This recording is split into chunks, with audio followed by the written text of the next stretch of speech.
Copyright disclaimer.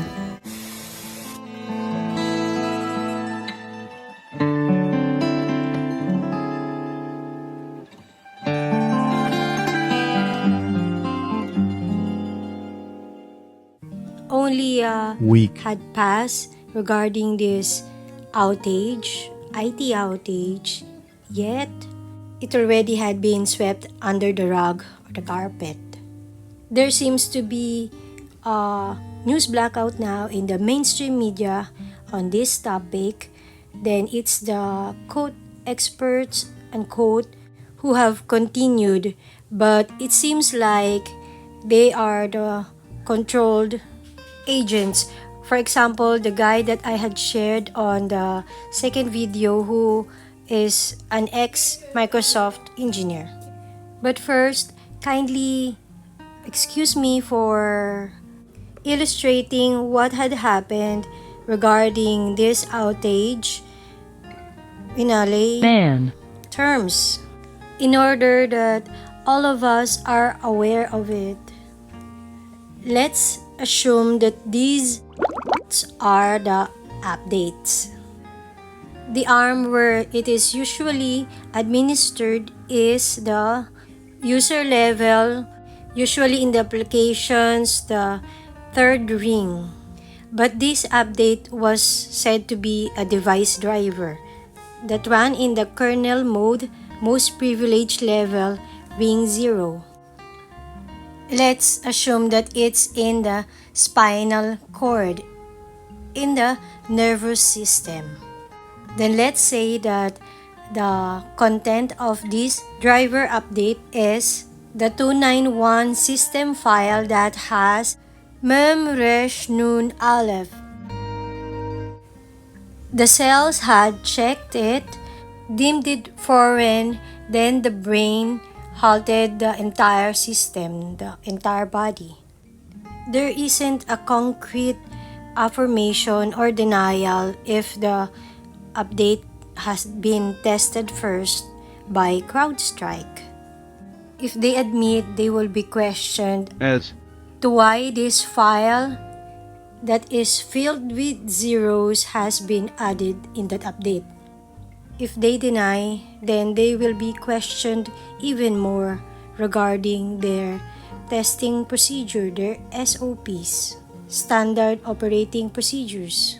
But the thing that's quite observable is that they are being put to be the scapegoat of this worldwide incident. A CrowdStrike issue and not something specific to Windows itself. It's quite noticeable that he then diverted the attention of the listeners onto the CrowdStrike's other offenses. If you don't believe me, consider that on April 19th this year, CrowdStrike issued a flawed update that impacted customers running Debian Linux. The update caused those systems to crash and prevented them from rebooting normally.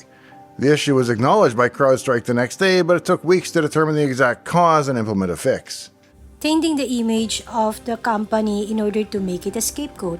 Another similar issue occurred a month later on May 13th, this time affecting Rocky Linux. These servers experienced freezes after upgrading to Rocky Linux 9.4. A little reminder, he's an ex-developer of Microsoft. And while I generally hold Microsoft blameless in how CrowdStrike's mistakes manifested on their platform this time around, it all comes down to the fact that a kernel driver is involved at all. Kernel driver that has been licensed by Microsoft, hand-washing themselves by pointing the blame to the 2009 EU agreement that allows other utilities to run in the kernel level, contrary to the walled garden approach of Apple. To continue, the original printer subsystem for Windows used a kernel mode driver model for printers. And while I would never dare to question the wisdom of printer designers, I'm not sure I want some internet brother writing my kernel code. And so, with a little wailing and gnashing of teeth, the printer driver model was moved to user mode to make Windows far more robust. With a little wailing and gnashing of teeth, mocking the scriptures. It's going to be instructive to take a quick look at another PR nightmare that also wasn't the company's fault. Tylenol's crisis back in the 1980s. It also wasn't the company's fault.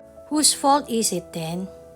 In September 1982, 7 people in the Chicago area died after ingesting Tylenol capsules that had been laced with cyanide. This event triggered widespread panic and could have easily destroyed the trust and credibility of the Tylenol brand entirely, to say the least. Simply cyanide poisoning. The channel files are used as input to the driver, and we've subsequently learned that the channel 291 update file was made up entirely of zeros. And then when the driver ingested that update file, it choked, and because it was in kernel mode, its only choice was to then turn blue and die. It was made up entirely of zeros. Really sounds like sabotage. It's time to get a little further into the weeds with some speculation before moving on to some outright conspiracy theory. Notice that that's when he closed his eyes. Following the CrowdStrike outage, various conspiracy theories have emerged on Twitter and Reddit. One popular theory posits that the outage was a deliberate cyber attack signaling the onset of World War III, with some linking it to warnings from the World Economic Forum about potential global cyber threats. Another theory suggests that the outage was orchestrated by political figures to influence geopolitical events, although there is no evidence supporting any of these claims. No evidence? Really? Global Security Outlook Report 2023. This is a result of research in collaboration with the forum's communities and our partner Anthr, in which we've interviewed and sought input from over 300 executives globally. The most striking finding that we found is that 93% of cyber leaders and 86% of cyber business leaders believe that the geopolitical instability makes a catastrophic cyber event likely in the next 2 years. As for me, I try to never attribute to malice that which can be sufficiently explained by incompetence. Gaslighting at its finest. It says here the political gaslighting uses lies, denials, or manipulation of information to control people. Upon checking on Dave Plummer, his company Software Online was sued in 2006 but was ultimately suspended afterwards after paying the settlement for alleged violations of the Consumer Protection Act. According to .gov.uk, it is the provision for the liability of individuals for damage caused by defective products. Moreover, the giving of price indications. Listed here are the consumer rights, including faulty goods, rogue traders. Furthermore, I was led by the Ruach HaKodesh to etymology of Microsoft. Micro from the Attic form of Greek mikros, petty, trivial. Soft from Proto-Indo-European sem, being one, together with, but in reference to technology, it means not, subject to experimental verification. Done by design. Felt led to check Mikros. It was said that he's a vase painter in Greece that used the red figure technique. It seemed like those figures are what they're called, their GODs. Kindly share if you have more information regarding this. It would be immensely appreciated. Anyhow, don't let them gaslight us. They're afraid of the masses getting informed. But still, pay insufficient attention to the frightening scenario of a comprehensive cyber attack, which would bring to a complete halt to the power supply, transportation, hospital services. Our society as a whole would be seen in this respect as a small disturbance in comparison to a major cyber attack. However, the solid foundation of Alua stands firm, having this seal, Yahuwah knows those who are His. Let each who calls on the Sham of Mashiach turn away from unrighteousness. Baruch haba Yahushua. All esteem to Yahuwah Almighty, through Yahushua, our Mashiach. Shalom, shalom.